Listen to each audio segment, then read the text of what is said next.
How to change password Netflix. Hey everyone, welcome back to the channel.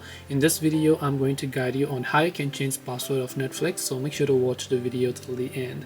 Now, changing the password for Netflix is very simple. All you have to do is simply go ahead and then make sure to launch the Netflix application here, and then just make sure that you are logged into your account.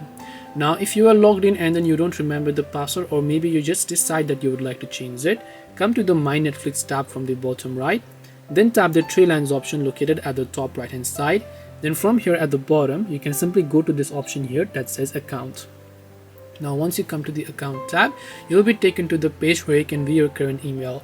So right here you can find an option that says change password. So the way that you can change your password is, you can simply enter the current password, enter the new password that you want to change to, re-enter the new password. You can choose to sign out of all devices and then just tap the save option to save the changes. This way you should be able to change the Netflix password.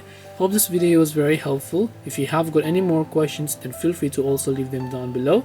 Thank you very much for watching till the end of this tutorial, and see you soon in our next video.